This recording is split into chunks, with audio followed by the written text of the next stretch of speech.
Today we're graphing in slope-intercept form. It's when you have y equals mx plus b. It's probably the most common form that we're going to graph in. M represents the slope and the b represents the y-intercept. Now you might be like, there's no b in y-intercept. Well, when we graph, the b is where we're going to begin. And you're like, Mr. Plant, there's no m in slope. And I'm like, oh, well, that's how we move to our next point. You're going to love it, folks. So the slope is right in front of the x. The y-intercept is the number without an x attached to it. It's on the same side as the x. You always want y by itself. So number one, y equals 2x plus 1. The 2 would be our slope. M equals 2. The y-intercept would be positive 1.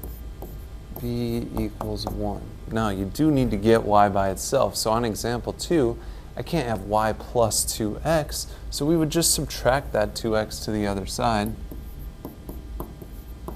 If we rewrite that, we'll have y equals negative 2x plus 4.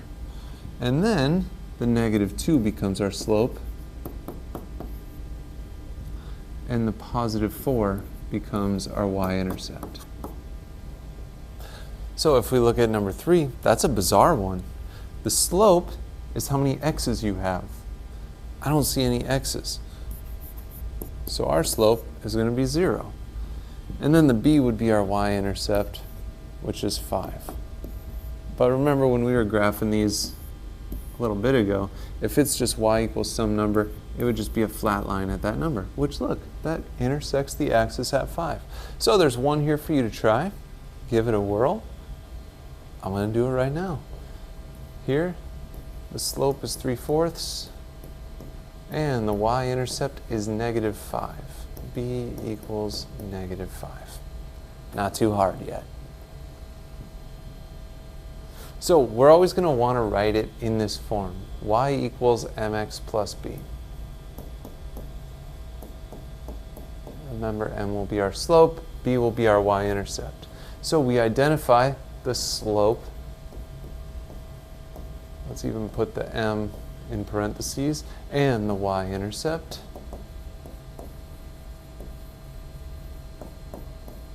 Which is our b. So when we graph it, we graph the y-intercept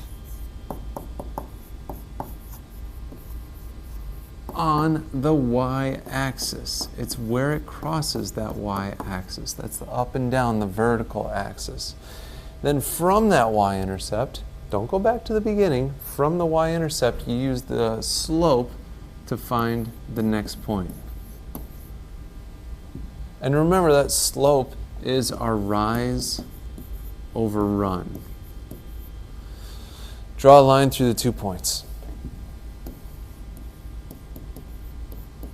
Once you kind of get in the flow of these, they're very easy to do. You just have to get used to the pattern of it. Start at the y-intercept, use your slope to find another point, and you're good. Here we go, y equals 2x plus 1. Which one of those is the y-intercept? The 1. So our b equals 1.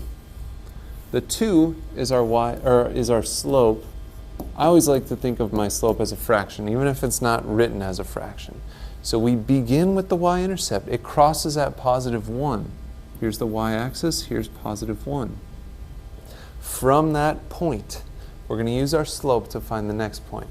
So you go up 2 over 1. Now you could use a ruler and draw a straight line or a folder or whatever, or you can keep using that slope to find more points. Every point is going to be up 2 over 1 from the last one. So you could keep going up 2, right 1. Now you can kind of see how the line's going to go. So you could go backwards and go down 2, left 1, but that can get a little confusing sometimes. But you certainly could do it. And then just draw your line through those points. Easy. Start with the y-intercept. Use the slope to find another point. Here, it's not in our slope-intercept form, so we're going to have to get rid of this negative 3/4 x. The opposite, plus 3/4 x. add it to the other side. Y equals, you put the x stuff first, so positive 3/4 x minus 1. You start with your y-intercept. Our y-intercept is -1. So you plot that first, and then you use your slope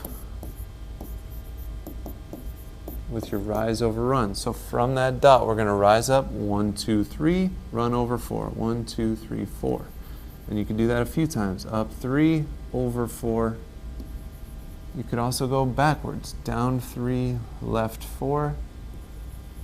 Down 3, left 4. Draw your line through those points. It's supposed to be a straight line. Mine are usually never straight up here. I can't use a ruler, man. All right, I think we got one more, and then I think you're trying one. There it is. We got y by itself. Usually you want the x stuff written first. So simple rearranging. We're going to put the -2x in the front. That's just more in the format we're used to. It still means the 5 is going to be our y-intercept, and the -2 is our slope, which again, think of it as -2 over 1. So we go to the y-intercept 5, 1, 2, 3, 4, 5. From that point, we're going to go down 2, right 1. Down 2, right 1. Could also go up 2, left 1.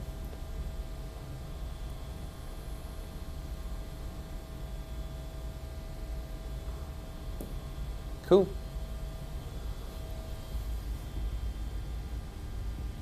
Here's one for you to try. Pause it, try it, see if you got the same thing.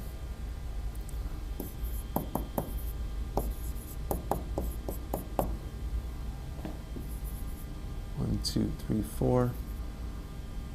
Go down 4, left 1. 1, 2, 3, 4. 1, 2, 3, 4.